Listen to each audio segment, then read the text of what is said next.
Hello and welcome to the Psychology in Seattle podcast. We are doing a live podcast in my living room with selected patrons who won the lottery. People who actually responded on Patreon and wanted to come, and then through a little bit of vetting, I looked at your pictures, see how kind of crazy you looked, and you looked pretty uncrazy, and so you're all here, and Berto is here, and so it's the day before the live event tomorrow in Antioch. Is everyone coming to that? Yay! Yay! That'd be weird if they're like, nope. Yeah. What live event? What's the point in that? This is the Psychology in Seattle podcast. I'm your host, Dr. Kirk Honda. I'm a therapist and a professor. Who are you, Berto? My name is Humberto Castañeda, and I clean shaggy carpets. So I thought we'd start with an old tradition in Psychology in Seattle for these awesome patrons who have come. Well, first, let's actually get a little tally of where you guys are coming from. So why don't you go around and All right. Where are you coming from? I'm coming from Vancouver, British Columbia, Canada. Were you born in Canada? Are you a Canadian citizen? Yes, I'm a Canadian citizen. I was born in Canada, but not in Vancouver. Okay. But your head is not floppy, which is weird. Okay. Very interesting. Very interesting. God, I've used that joke before on the podcast. Every time he does that, I'm like, God, I hope she gets this. Oh, is there something to get? Oh. How about you? Hello. I'm coming from Ferndale, Michigan. Is that where 8 Mile took place? Sort of. I knew it. How about you? I am also from Ferndale, Michigan. Wait a minute. Did Do you know guys each other? collude? Yes. Very nice, very nice. Okay, so we have people from all over the country, including Canada. How about you? Where did you come from? Redmond, Washington. Redmond? That sounds so exotic. Yeah, exotic. I also am coming from Redmond. Oh, you guys are both... There's a lot of collusion happening here. Okay. How about you? Where did you come from? California. And how about you? Where did you come from? I currently live in Federal Way, but I do come from California just recently. All right. How about you? I don't recognize you. Who are you? Where did you come from? I came all the way from Dublin, Ireland, and I am FPL, our famous patron in London. Oh, you're the one. Okay, you give me grief online a lot. It's well deserved. All right. Fair enough. Is it strange that I'm surprised you have an accent? The weird thing about that is I actually have a very neutral accent. I used to have a really strong one when I was a kid. Can you emulate that at all? Yeah, no problem. Yeah, sound. Yeah, keep going. Yeah, tell us more. Yeah, go on. So let's start with an old tradition, tough or bluff. And Berto, I want you to challenge the patrons in the audience and see who is the smarty and, and who's the dummy. Is that the new name of the game? Yeah, smarty or dummy. We're gonna play smarty dummy. Tough or bluff, Berto. About 24% of people get no pleasure from music. 24% of people surveyed report they get no pleasure from music at all. So all right. What do you think? I'm going to say tough. Why? Because.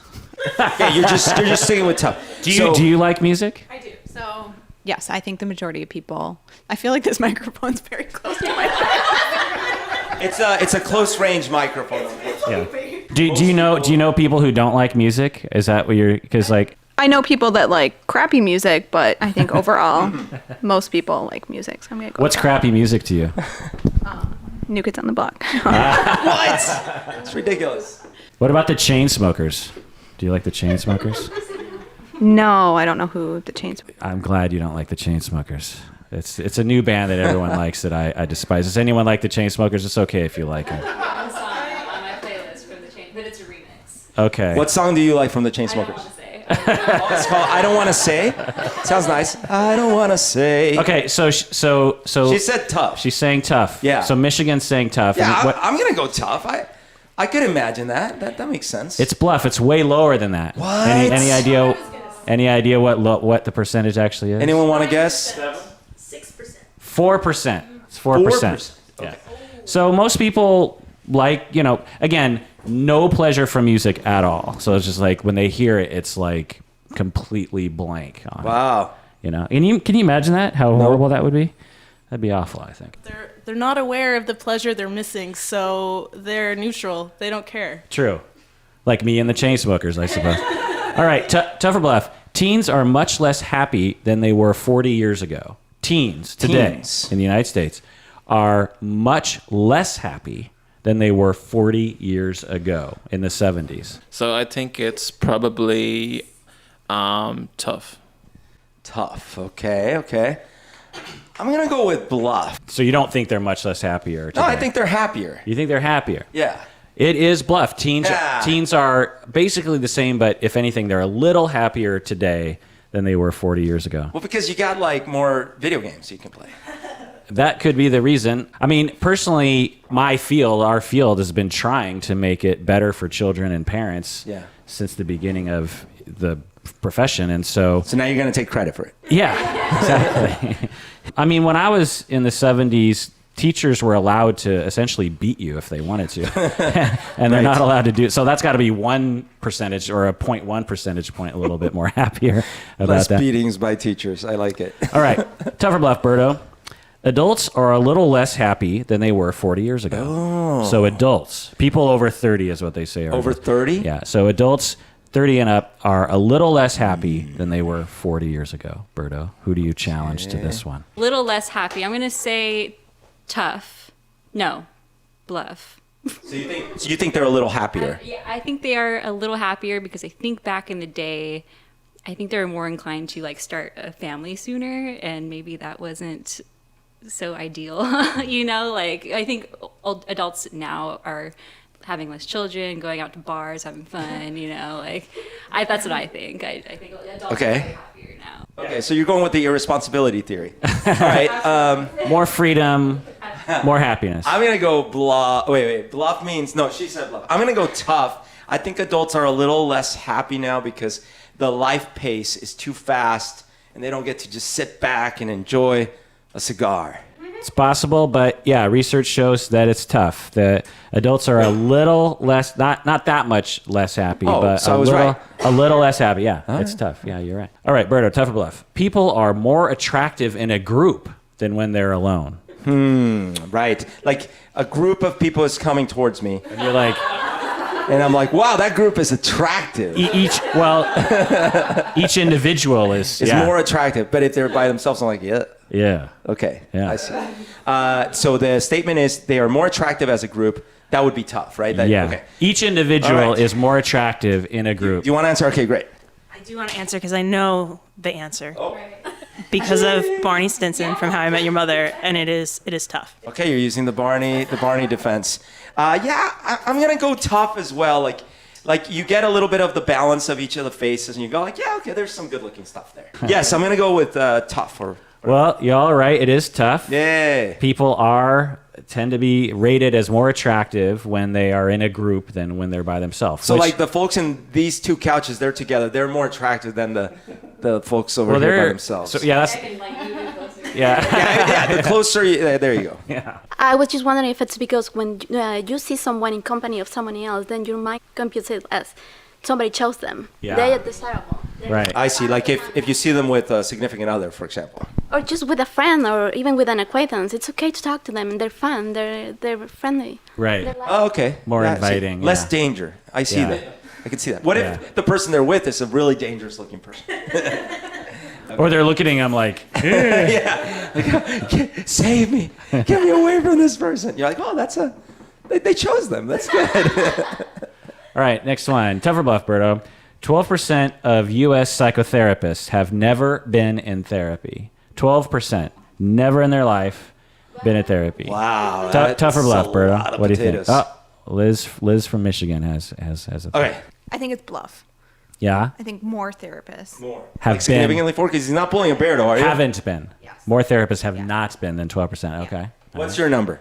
Yeah, what percentage do you think have never been to therapy? 30. Okay. 30%. What do you think, Berto? 12%. Oh my God. I'm gonna root for the therapist. I'm gonna go bluff. It's 6%. Okay, it's tough. 12%. Oh. Not 30%, but 12%. Okay. So what did I say? You Bluff. said 6. Yeah, but I said bluff also. So Yeah. we both were wrong. Yeah. For the different reasons. Yeah. It's not an appointment? No. For some people, like our program, it is, but for some, it isn't.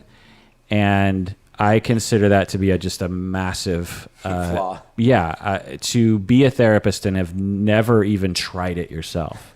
One, like why not try it? And two, do you really think you have no problems? Like, you don't need any help. Like, that's just so arrogant. Yeah, like imagine you're a surgeon who like specializes in gallbladder removal and you've never had your gallbladder removed. Exactly. That would be ridiculous. Exactly. Tough or bluff, Berto? Unexpected moments makes people better thinkers. Unexpected moments. So when they do research and they test this out, and then they surprise them, and then they test their cognitive abilities as opposed to not surprising them, their cognitions are better. I have a decision in my head already, but Bluff. When we are in an emergency situation, we follow heuristics. So you act by what you haven't. You don't have time to think. Okay. wow, that's some scientific answer there. Yeah. I was gonna go Sounds with what? I'm scared. What? No, I think it's for similar but less well stated reasons. It's like you get in a stress response, and so you don't think as clear. Like me right now. Yeah.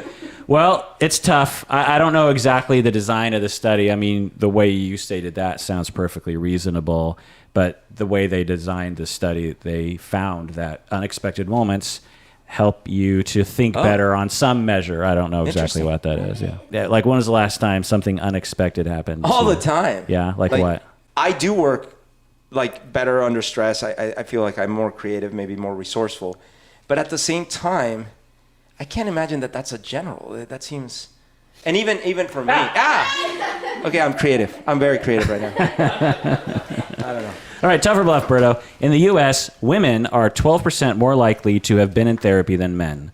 In the United States, women are 12% more likely to have been in therapy at some point in their life than men. Berto, what do you think? Tough or bluff? Who do you want to challenge? Okay, I'm gonna say tough, but it's tough or more.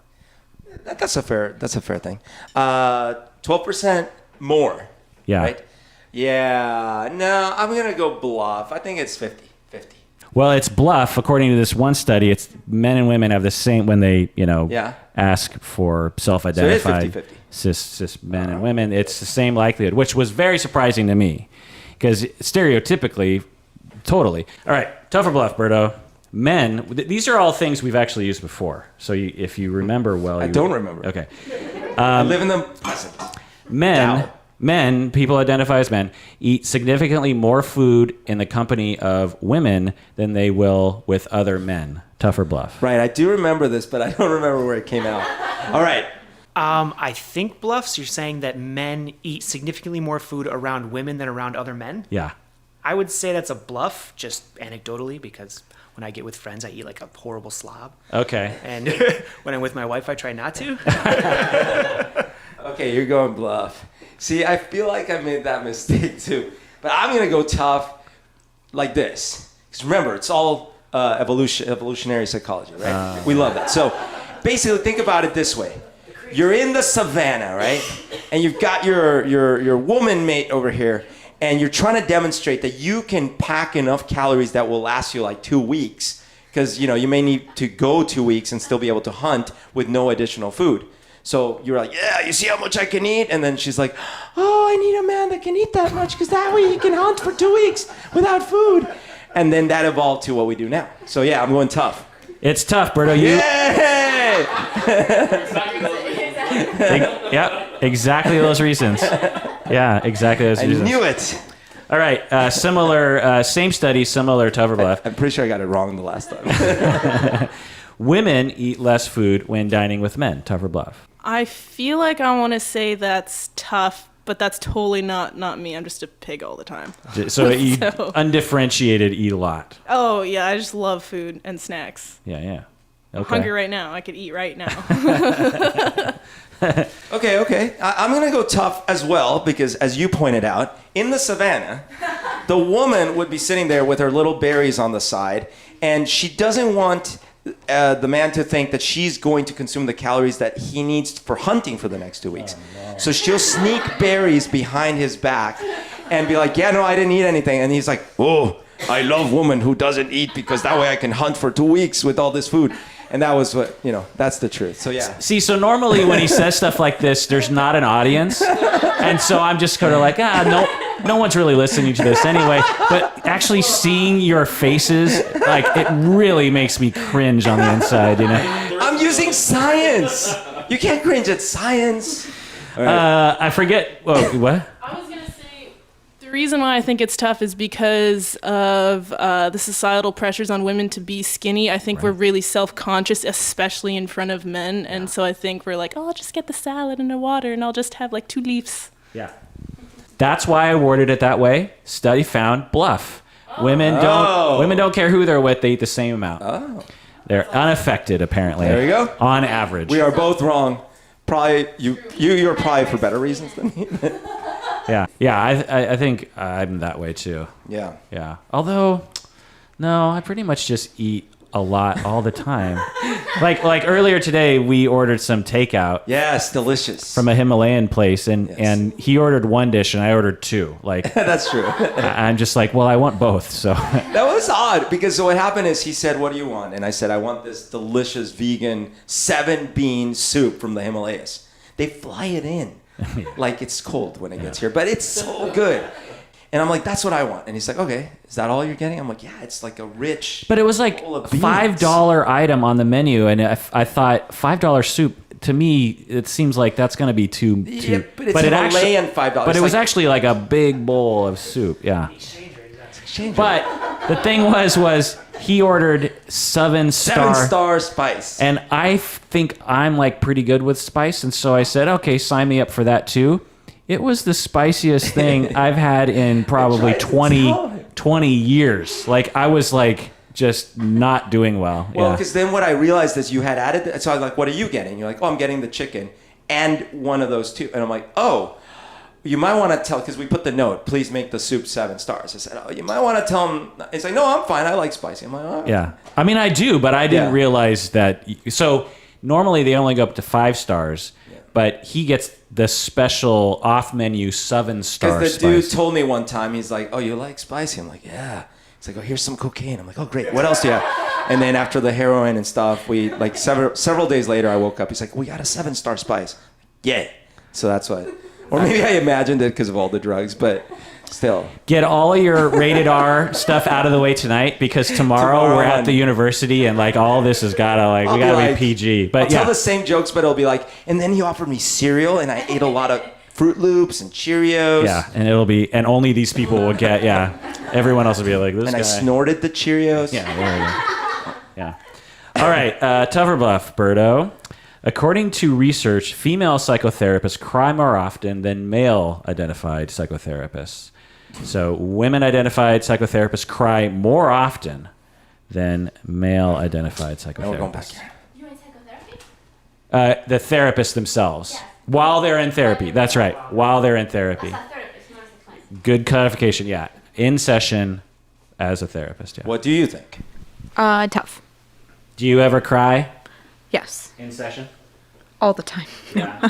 No, yeah, I have for Yeah. sure.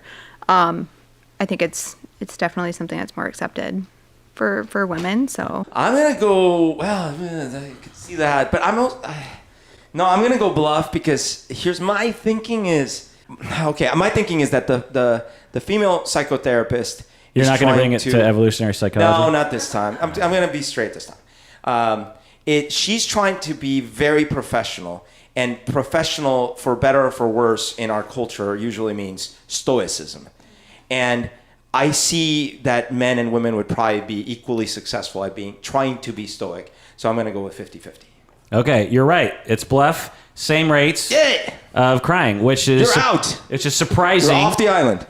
Surprising given stereotypes and ideas, but I would suspect that if you're a therapist, you are, as a male therapist myself, I try to throw off the shackles of toxic masculinity, as we might call it, and have actually put my mind to it. And so when I saw Coco, has anyone seen Coco, the cartoon? The gorilla, the monkey.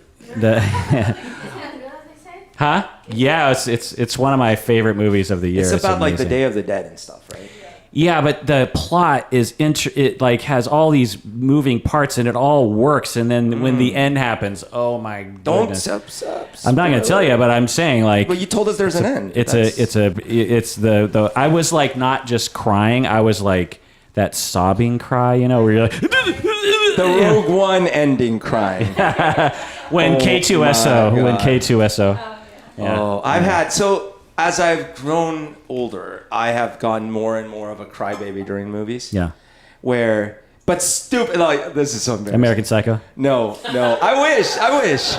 Okay, so I was just in Florida and my cousin was getting married and stuff. Anyways, there were some kids and they were watching a stupid movie, Scooby-Doo 2. But I liked Scooby-Doo when I was a kid. So even though it's a silly movie, I'm sitting there watching the end when they're solving the thing, and I swear to God, I started getting teary-eyed because I'm like, oh, they solved the puzzle. Oh my God. So that's Scooby-Doo too, so you can imagine anything else. Did they have Scrappy-Doo? Yes! Oh, and I shouldn't say anything. Well, that was the first one. Scooby-Doo 1 has Scrappy-Doo. How do I know this? I shouldn't say anything. You'll watch it, you'll love it. You'll cry. When I remember as a kid being a Scooby-Doo hipster and saying it was much better without Scrappy-Doo. That was true. Yeah. All right, tough or bluff, Berto. 60% of U.S. men think that the proposal, a marriage proposal, should be a surprise. 60% say, and that means 40% are like, it should not be a surprise. Right. You should have talked about it beforehand. Got it. 60% are like, nope. It should be a surprise. They should not see it coming at all. Okay, who wants to take this one? Oh, we got a strong indication here. Strong hand. And we could do more than one on this one, so we'll take more than one opinion. Okay, so I'm going to go off the theory because I've had this debate with women about presents, like gifts and stuff like that. Like, they want you to just, like, basically tell them what you're going to give them, and it better be good. Whereas I love to surprise people. Right. So I'm going to say that men love to surprise people in general. So you're going tough. Yeah. Okay, so you're going tough because men like to surprise people. How about you? You have an opinion? I think it's more than 60%. I think men definitely like to surprise women no matter what. Another opinion? I just want it to be bluff. I want people to talk about this before they embark into this. I'm going to go with Patron Lyndon on this one.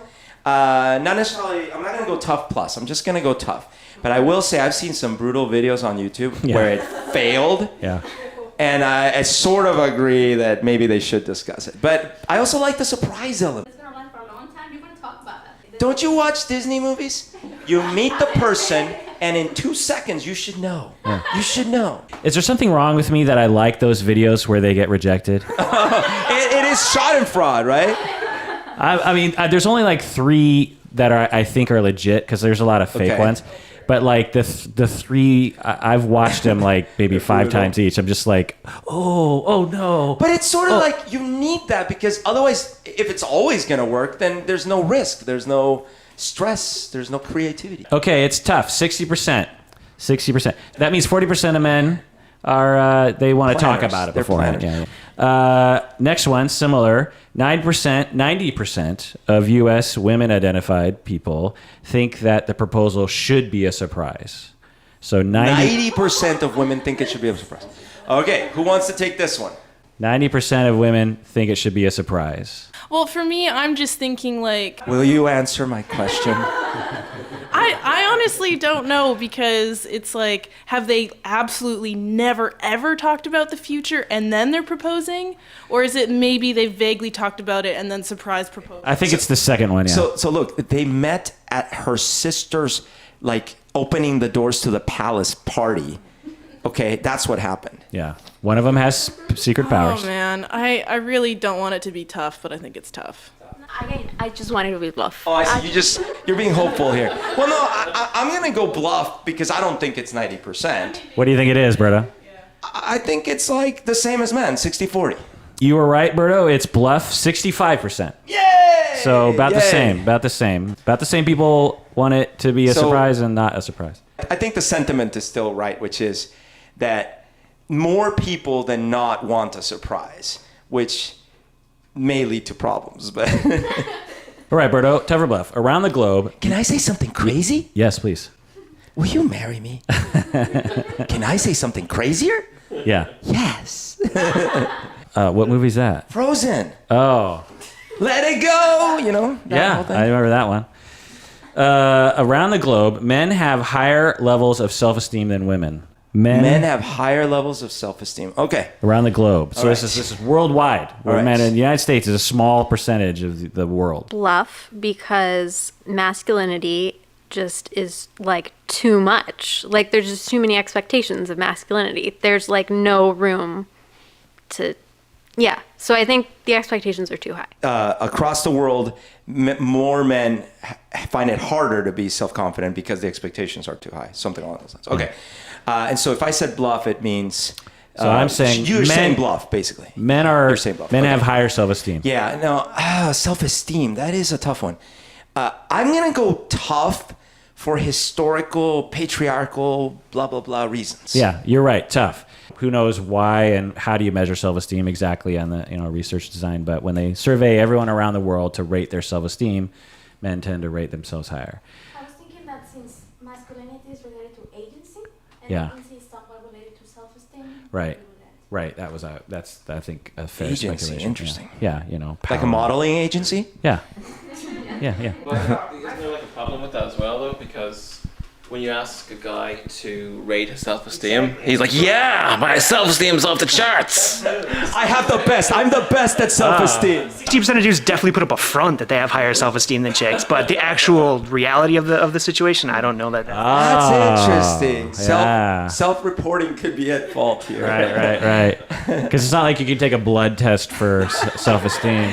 Oh, man. All right. Self-esteem decreases with age. Tough or bluff, Berto? So think about yourself. Self-esteem decreases. Do you have more self-esteem now? Oh, right. Right. Self-esteem I have an answer. decreases Who with wants age. to do this? Who wants to go down in flames? Krista from Canada. Bluff, big fat bluff on that one, I Big fat think. bluff. Yeah. Just anecdotally, as I am getting older, I'm getting more and more confident and like, I don't know, yeah. So you're saying self-esteem increases as you age? Total for me at least, yeah. And I think it just kind of makes sense when you think about it because like, when you're a teenager and stuff like that, it's like one of the most insecure times of your life because you're going through one of the most major shifts you're going through.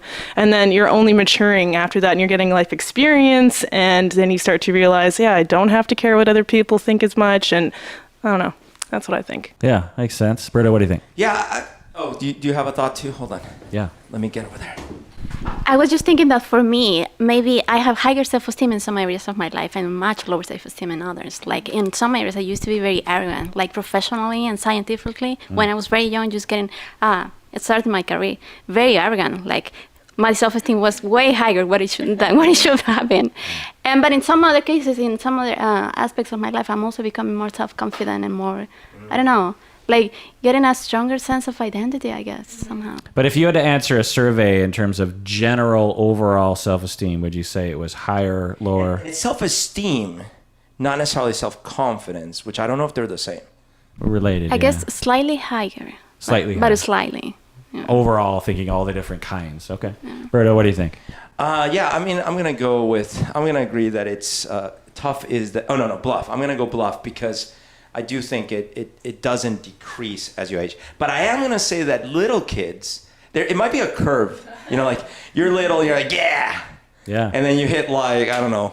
Well, the first major barrier in your life, whenever that is. Well, when do you think that is? Well, it depends on what happened to you, I think. Yeah. Like you might be having like a nice little family life, and at 10, everyone gets divorced. Yeah. But so it might vary. Your mileage might vary.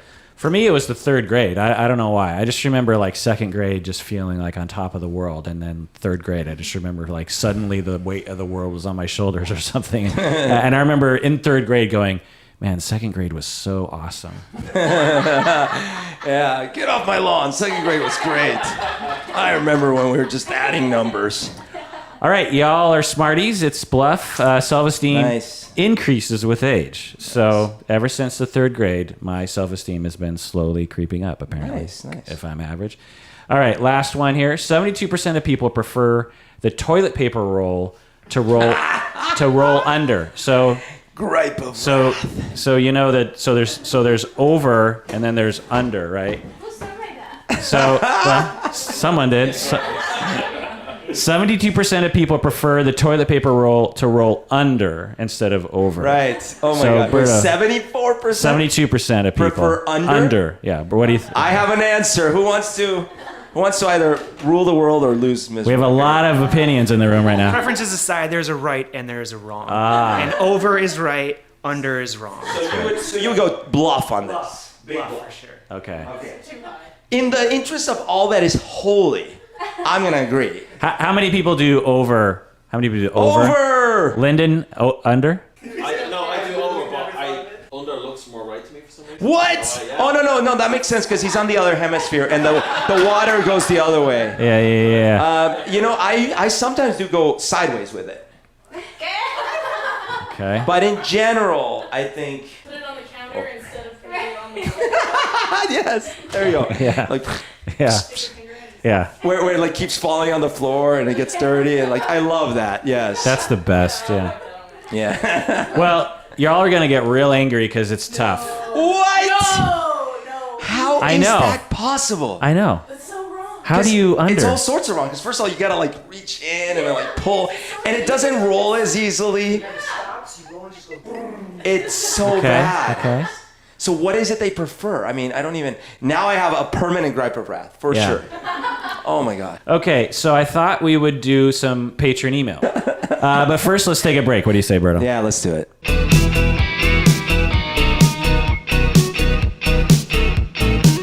Okay, so patron email from patron Norma. Norma writes, top 10 best and worst therapists in movies and TV shows. Ooh. So top 10 best and top 10 worst. Wow. And so I thought, Berto, you maybe just can go around the room and Yeah. I'll give my list. Are we starting with best? Or whatever. Or worst? Okay, just name some random names. Good or bad. Name a movie or TV. Okay. Is it good or bad? All right, What who's do got you one? think? Well, you name one first. Like Oh, okay. Well, I mean, Sopranos. but then you'd be surprised. I'd be surprised. You'd be surprised. So first of all, I'm gonna go with Clarice, but really Hannibal, Hannibal Lecter. I'm gonna go with top 10, I guess, best therapists in a movie. I mean, it worked. So my criteria. It worked. What my criteria is depictions that I can stand behind. That I can get behind. Hence, Dr. Hannibal. Was he a talk therapist or was he a psychiatrist? Psychiatrist, I think. Did he do talk therapy too? Well, I don't know, but he talked the hell to her and like got her to actually find the criminal. I mean, like if I'm gonna go to a therapist who's gonna make me find the bad guy that I'm chasing after, I'm down with that. Okay. Even if he might eat a little bit of me or something, that's okay. Okay. As long as I understand your Just criteria. like a finger, nothing major. You can live without a pinky. So anyone else have a movie or TV show therapist that they want to say is All right, good or here we bad? go. But I would say Robin Williams in Good Will Hunting was a great example of a therapist. Authentic, Yeah. legit, more so than Gypsy. Naomi Watts in Gypsy, which is the most recent that I can remember, but there's a lot of bad. That's a great choice. I don't know why I wasn't thinking of that. I, first of all, love that movie. And we've talked about this on the podcast before, how when it got to that moment in that movie where he was, I'm going to repeat almost literally what I said It's not your before. fault. Yeah, right before that, but it was before that. It's not your fault. No, but it was, It's not your fault. No, in most movies, like, they would have some trite speech that he gives, and Matt Damon's like, oh, you're right. But no, I was seriously thinking, this movie is going so well, it's going to jump the shark. Because I can't imagine a thing he could say to this hard-headed kid that would realistically flip him. But they did it. The script was so good that he's like, love, you haven't actually... And I was like, wow, okay, bravo. That was good. So in addition to agreeing with you that it seemed like a good depiction, like I'd want to go to someone like that, they actually showed it working, which, for example, The Sopranos doesn't really. It's arguable, right? We can get into a whole Sopranos thing. I love that show, but it's very arguable whether it actually helped him at all. Well, in the he went originally for panic attacks, and it did help him. And she gave him a medication too and stuff, and that's true. That's fair, but and he got to the root of it relating to his dad and all that kind of stuff. But it also helped him become like he used it to his own means to become Right. more. Well, that's a tricky one because for therapy to work, you would have to become a better, gangster essentially, right? Yeah. Yeah. So that's true. So I had Good Will Hunting in my top list as well, but there was a moment when he tried to strangle Matt Damon. In session, and I would say like, my woman again, I will end you. no matter how good of a therapist you are, if you try to strangle your client, like I think like if that was a real life situation. But this was the '90s, though. You could strangle your clients back then. It's true. Yeah, And it wasn't like a minor. I mean, he was gonna rip his head off. Yeah. So anyone else? Anyone else got one? Yeah. All right, here we go. This is kind of a little bit obscure and spoiler alert, but there's a therapist in an episode of Dexter. Spoiler. Yeah, sorry. And it's, What season? What season? I think it's season 3, maybe. Okay. But he's just really cool. Like, he really floors and surprises Dexter and stuff like that. It's nothing to do with him being a good therapist. He's just like, if you knew nothing about therapy, you'd be like, oh, that guy's awesome. I want to do his job. Okay. So it's less about whether it worked or not. It's just his demeanor is cool. Okay. But also, the other part about that therapist that you left out is that he was a serial killer and he would murder his clients by convincing them to kill themselves and then depriving them of their psych meds. But that's like Hannibal. We're okay with Yeah. Dr. Hannibal, so it's So okay. when Lyndon was describing it, because I forget that season, I had it in the good category, and then when you started talking, I still haven't heard the bad. Yeah. I'm not sure. Yeah. I don't remember the actor's name, but it's Paul from In Treatment. Just because the whole series is about psychotherapy and about the psychotherapist, and he made many awful mistakes, but he also did some. Yeah. What show? Paul? Oh, from In Treatment. In Treatment. Yeah. In Treatment. I've never seen Yeah. So that. is he a good therapist or a bad therapist to you? He did horrible things. Like he got involved with Yeah. one of his clients. Right. The first, I think it was the first case that they depicted in the series. He got involved with. He fell in love with her, and he Right. got involved with her in some way. So. Yeah, to me, it's like, as I've talked about before on the podcast, Hollywood loves to make therapists have sex with their clients. There's some obsession that Hollywood has with like therapists making bad choices, Which actually is one of the things I loved about The Sopranos is that they could have gone that route. Right. And she was spoiler alert, she was very professional actually. And there was that whole sequence where she had been mugged and she could have totally leveraged Tony to get back at the mugger, and she chose not to cross those paths. Yeah, in Treatment, Paul, I really, for the most part, can stand behind his general approach, but then as the seasons go on, he just completely goes off the rails, which is fine if your life is becoming a problem, but then he like acts out with his clients and it's just like, oh, here we go again, because when that show first came on, I was like, oh, great, they're going to make a show about a therapist. This is great, and then really quickly, it's like, oh, here we go again. Prince of Tides all over again, having sex with your client. What about Bob? So I have that one in my, I don't know if it was good or bad, but he has a lot of problems. He does, yeah.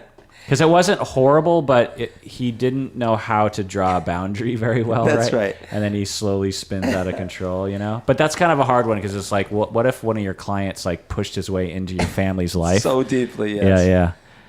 New Hampshire?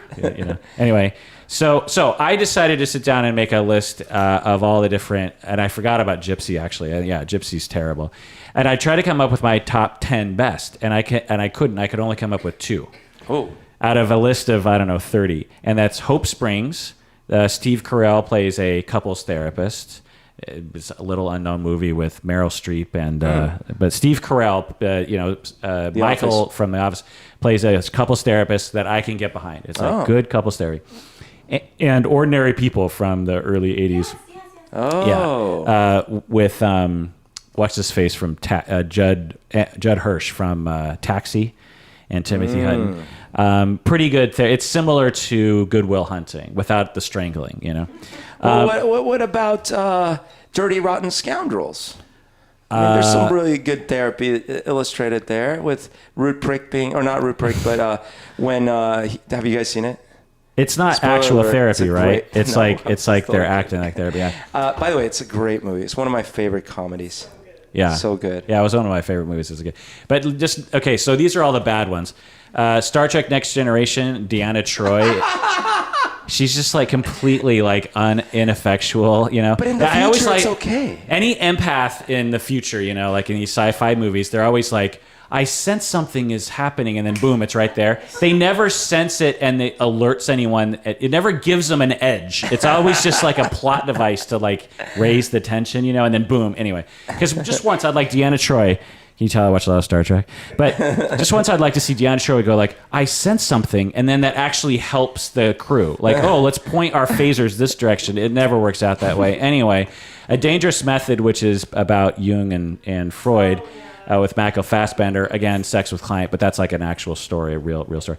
Girl Interrupted, if you remember that, there's like tons of therapists, and they're just off. One therapist is kind of okay, but there's just this terrible therapist in that. Cuckoo's Nest? Cuckoo's Nest. I was trying to remember if there was an actual psychotherapy scene. I mean, it's obviously a psychiatric. Meds, I don't know. Yeah, but I don't remember an actual talk therapy Yeah. scene. But yeah, that would be an example of abusive. 50-50 with Anna Kendrick. With Joseph Gordon-Levitt. She's terrible. I mean, Is she the therapist? yeah, they play it up actually. It's kind of like a meet cute the way they play it up. It's like, but yeah, she's just an awful therapist. Unbreakable Kimmy Schmidt with Tina Fey. Anyone watch that? She gets drunk with her clients. Yes. Prince of Tides, Barbra Streisand has sex with her client's brother. Mumford, he's acting like a therapist and he isn't that a qualified. band? And he actually has sex with his client. Arrested Development, David Cross, the analrapist. He's the only analyst therapist, but so he's an analrapist. David Cross. Yeah. Couples Retreat with Vince Vaughn. There's like actually Ken I did Jeong. see that. That was horrible. Yeah, Ken Jeong actually plays. It's just terrible couples therapy. The Departed, Leonardo DiCaprio, because he's traumatized by, and he actually goes to a therapist, and she's awful. Clockwork Orange. Oh, right. Terrible. Okay, so that's the bad. Now these are just sort of like in between. You got Frasier, Kelsey Grammer. Did they show him? I never watched it. Well, you know, he on the air, he's trying to help. He's got a radio station. Yeah. Like these weirdos that talk into a microphone saying stuff about the brain. In Seattle. Oh, man.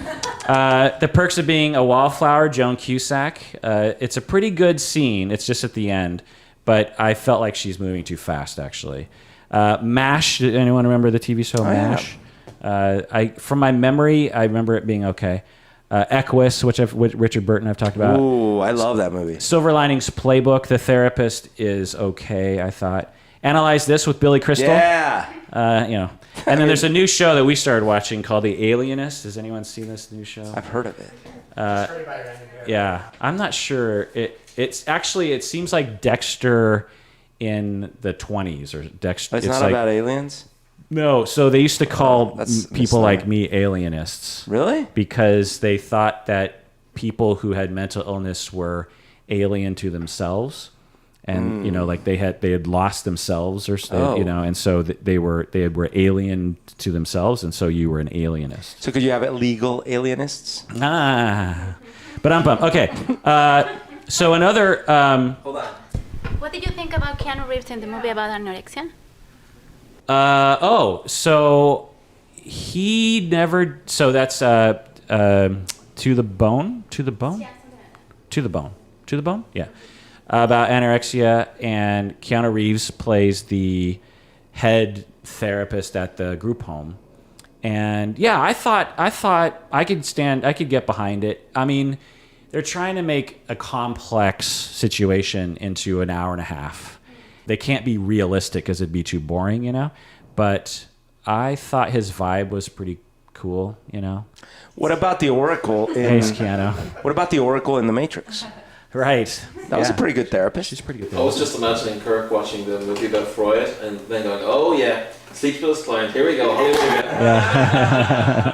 How typical Hollywood. Yeah.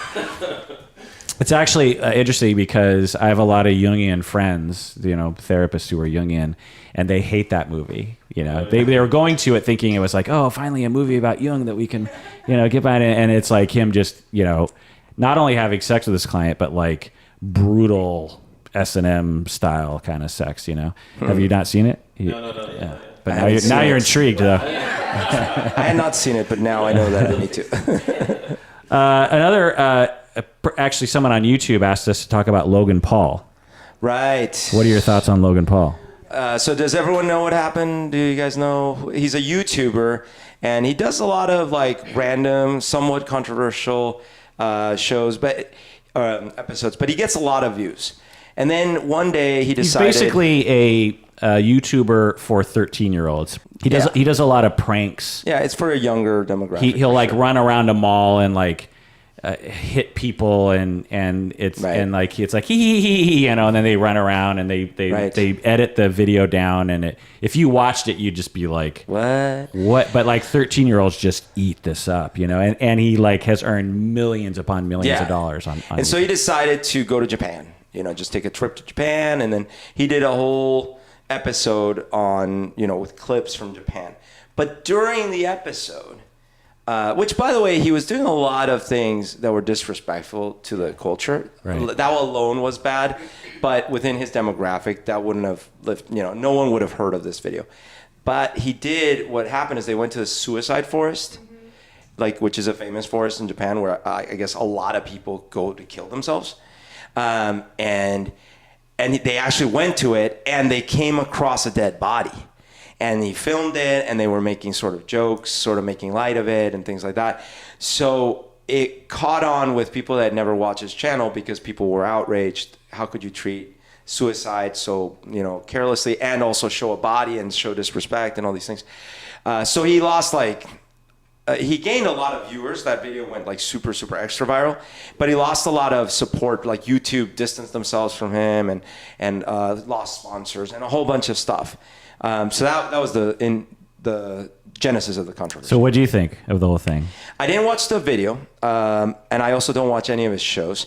I think that nowadays everything is a national or international catastrophe, and everyone jumps on bandwagons, and everyone tries to sink everyone else. Right, because there was this huge backlash on him, and people were trying to get him pulled off YouTube, and they were angry at YouTube for like not pulling him off. Yeah, and so I feel like it's so reactionary, and everything is 11. Like there's no reaction at a 4 and a 3. No, everything's an 11. So you think people overreacted? I feel like we are all overreacting about almost everything, including about overreacting. But so yes, I think people overreacted. I'm so angry that people are overreacting. Yes, the guy's like 22 years old, and I'm not saying like he should make fun of dead bodies, but he's a kid. Yeah. And he's a kid that all of a sudden attained wealth and fame without really knowing what to do with it, and he goes and does something that he thinks is edgy. And so should he have negative consequences? Yeah. Should YouTube be free to like not sponsor him? Absolutely. But I also think that there's an extreme reaction, which is overboard, which is, I think the guy should learn that, okay, don't make videos like that. That's disrespectful. Yeah. In fact, I wish there would have been more emphasis placed on the cultural disrespect, because at the end of the day, he wasn't actually trying to make light of suicide. He even made a point at the end of the video about, suicide. He actually donated money to suicide prevention. All these things, even before the controversy. Oh, really? Yeah. And then after the controversy, even more so. But what I'm trying to say is like, yes, let's make a deal of that. The bigger problem is a lot of these kids are watching him by the millions, all seeing like, oh, look, make fun of Japan. Look, his little eyes and little funny hat he's wearing and stuff. Like, that's bad as well. Right. I agree. I think that getting mad at Logan Paul is silly. I think people should be getting mad at the people who actually make him millionaires, and make him and his brother a millionaire. And I also think that I totally agree with what you're saying in terms of like he's a kid, and kids are gonna kid, and what more do you expect them to be doing, right? And he's a YouTube star, so he needs to continue to get YouTube videos that are interesting to his demo. And that's what his demo wants to see. They want to see him doing silly things, and outrageous things, and they don't want to see him being responsible and respectful. That's how he makes his money. So, Berto, let's do some gripes of wrath. Let's end with some gripes of wrath. What do you say? So, do you have a gripe? I do. Let's hear it. So, does anyone like hot sauce here? Okay, we got 1, 2, 3. Do you guys really love it, or just a little bit? It's like you're a big hot sauce. Okay, so he would have liked the bean soup tonight. You would have really enjoyed it. When I moved to this country, I was 15, and even though I came from Colombia, I did not eat spicy at all, because I grew up in Bogota, which is the center of the country, so food was mostly bland. I mean, there's a little salt, maybe a little pepper, and that's about it. We had a thing called ají, which is teeny little peppers in water with a little cilantro. But anyways, and so I was not exposed to spicy food at all growing up. And I moved up, and almost all my friends were Asian, and all sorts of Asian. I had Japanese friends, Korean friends, Vietnamese friends, and Korean. I said Korean. Anyways, so they all ate very spicy, and at their houses, the moms cooked spicy food. I remember going over for dinner to my friend's house, and I get just some rice, some kimchi, and some other stuff. And I tried the kimchi, and it was so spicy. And I'm sure nowadays I wouldn't even feel it, but at that point, I was like, how could you eat this food? So slowly I started developing a taste for it, and years later, I now love the stuff. I cannot get enough of it. So when I go to a restaurant, I usually ask for hot sauce. But quite often, it goes something like this. I'm like, the food gets delivered, and I go, actually, no, before I even get the food delivered, when I order it, I said, also, do you have any hot sauce? And they're like, oh, yeah, absolutely. What would you like? I'm like, whatever, Tabasco, whatever you have. They rarely have really spicy stuff anyway. So I'm like, well, whatever you can give me. Food arrives, no hot sauce. And I'm like, okay. So I say, excuse me, could I get some hot sauce, please? They're like, oh, yeah, right away. I've been with you when this has happened. Yes. You'll say it, and they'll be, okay. Yeah. And then nothing. Yeah. And I'm sitting there waiting to eat. Right. So everyone's food comes, and then everyone just starts chowing down, and he's just sitting there. I'm waiting because I want the hot sauce in my food, not after the food. And so I'm staring at the little fork. This just happened to me the other night. I'm staring at it. So another waiter or waitress comes by, and I'm like, oh, excuse me, do you guys have any hot sauce? They're like, oh, yeah, okay, I can get you some hot sauce. And oftentimes I have to ask 3 or 4 times. Sometimes it never comes, and I finally just give up and just start eating my little food, my sad, and you try to food. Imagine capsaicin. This could have been so capsaicin-y.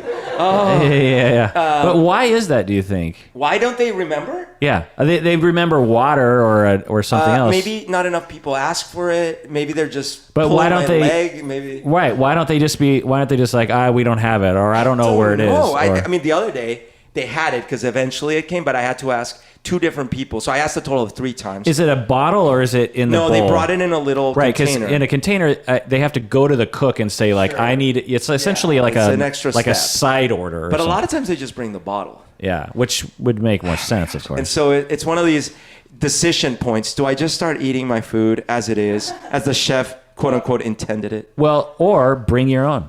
So I have a friend who travels with his own. But I've told the story of his mishap one time because of this decision. What happened? Okay, so did it break in his pocket? This is a friend who is half Thai. So he eats very spicy. In fact, him and I bond over the spiciness level of stuff. It's great. And one year he came back from a trip and he had a little bottle. It was a little vial like the size of my thumb. It was a very small vial. And it was deep blood red looking, right? And it was 2 million Scoville units, which if you know, is pretty spicy. And so it says, it's got warnings, don't get on your hands, definitely don't get in your eyes. So he goes to show me in the trunk. He's like, check it out. I brought it because we were going to go eat pho. Oh, no, it wasn't pho. It was udon soup. Okay.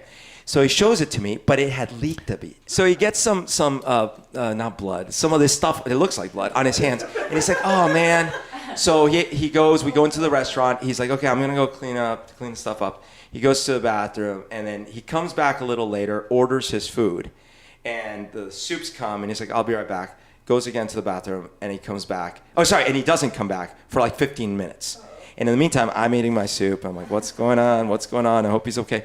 He finally comes up, red, and this is a dark individual. Not super dark, but he's pretty tan, and he's blood red and sweating profusely, and his eyes like bloodshot and white. I'm like, what happened? He's like, dude, you don't understand.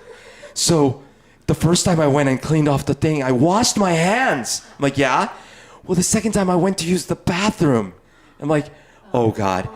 There was apparently still enough stuff on my hand.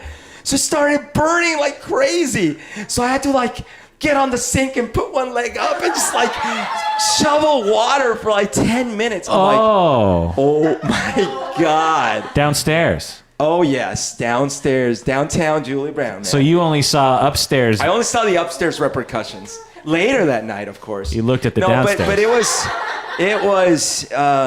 was hilarious, and also, you know, I felt bad for the guy. Yeah, because I mean, I've gotten a little bit of stuff in my eye for fun, and it's great. Anyways, that was the story. He's very poised, and like if he were here, he would be like, you know, Chill. cool. Yeah, chill. Yeah. I'm trying to imagine with his leg up on the sink and just like splashing water. Right? Yeah, exactly. I mean, he probably found a way to lock the door. well, no, I think he told me that there was no, like, that the lock wasn't working. So I think he was leaning up against the door so no one would come in. Yeah. And he had, oh my God. Yeah, and he's like super excited about this going on the internet right now. Right? Absolutely. You probably need to not, if you just exclude the name, we'll be cool. Okay, so I thought we'd end with a brand new segment we've never played before, and it's called Guess the Fart. So I want you to pass out these things and pass them out, like give them to everyone. Oh, I thought you meant we're gonna fart, they're gonna pass out. Is that? No. Okay. Give one. Each one of you gets one of these. So these are the names of farts. So smell them and tell us what. So as you can probably imagine, you have names on this little card, and you have to guess which name goes with which.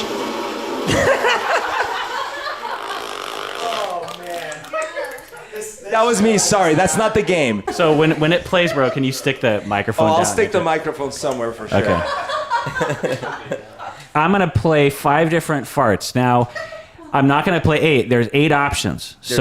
There's 5 right answers and 3 red herrings. Okay, if you will. It should be obvious to you. Yeah. In fact, the first one is called a red herring. No. Okay. So I'm gonna play one right now, and Berto, you are gonna challenge someone. Okay. Okay. So you're gonna go head to head on fart identification. Fart identification. Okay. So ready? I need complete silence. Can you put the? All right. Who wants to take this? Let's get it again. Let's get it again. Let's get it. This is making me need to use the bathroom right now, honestly. Okay. Let me look at the names because I need to see. Okay, I think I've got a. What do you think? Quack. You think quack? Okay. I'm gonna go honk. Berto, you're right. It's honk. Yes. I know my farts, man. Okay. Okay, let's just hear the honk again. Jesus.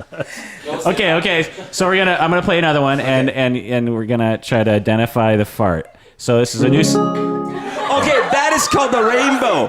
The rainbow sparkle. Okay. So quiet. Play it again, Sam. All right. Anyone care to wager?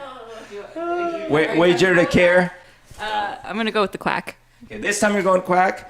What do you think? Do you agree with that? Yeah, sure. That does sound quacky enough to me. I'm going quack. You guys are amazing. That is the quack.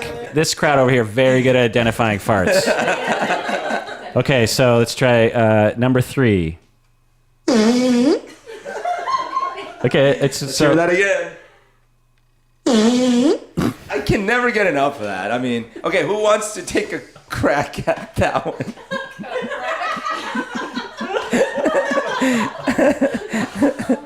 Who wants to try? One more time, she says. Okay, one more time. It's the blowing my nose?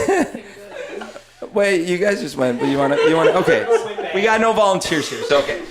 I'm gonna go with the brown mosquito. Brown mosquito? Yeah. Honorable mention for windbag. Wait a minute. Play that again. Brown mosquito sounds. Yeah, I could see that. But what did you have? No, I thought if it's not brown mosquito, it might be windbag. But Okay. I'm sure it's brown mosquito. Brown mosquito. What's your first answer? Windbag. Windbag. It's Mary, right? Yeah. Mary's excellent. She gets the it's the windbag. windbag. Oh, I wasn't windbag. Yeah. very good. You All got right. us that time. All right. Dialing it in. This is number 4. You may fire when ready.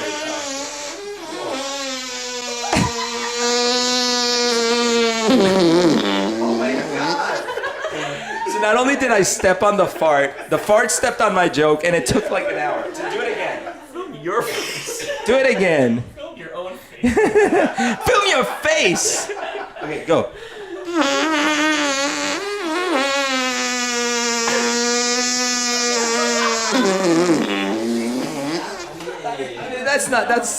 That's not human.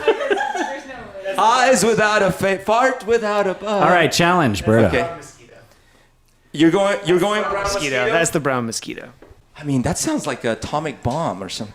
Wipe out. I guess so. Yeah. Okay. I'm going brown mosquito. What too. about Mary? What do you guys got? Flyby.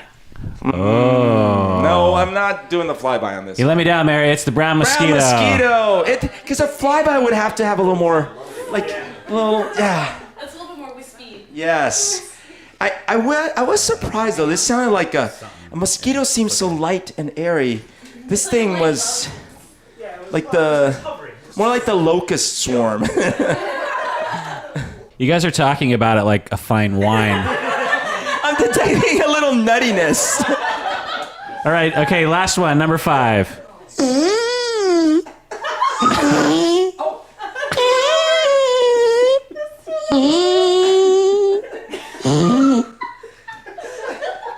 There's several stages to this one. Yeah. It's like a symphony.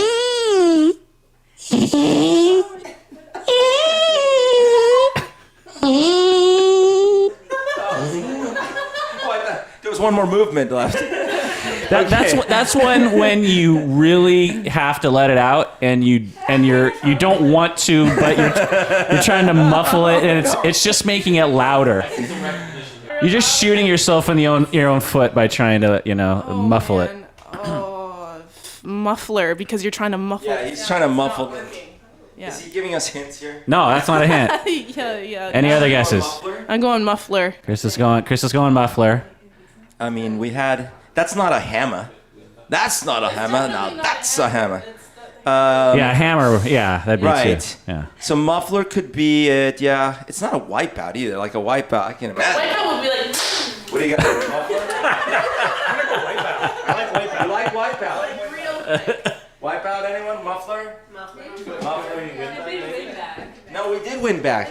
We did win back. She was. You did the win back, right? Yeah. No. Muffler. It's the muffler. Anyway, what was that song from when we were kids? Everyone likes a muffler man, the muffler man, the muffler man.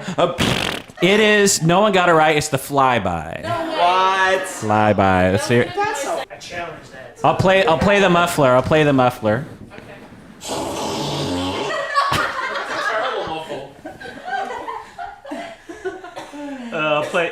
hammer. Yeah.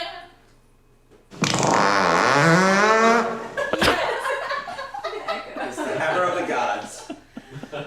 What was the other one I didn't play? The wipe. The what? The wipeout. Oh God, where's that one?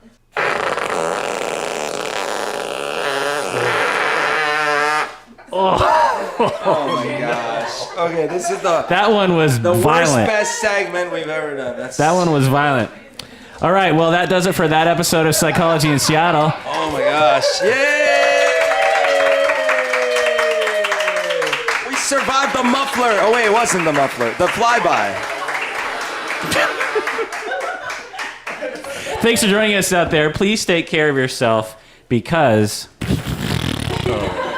You deserve it.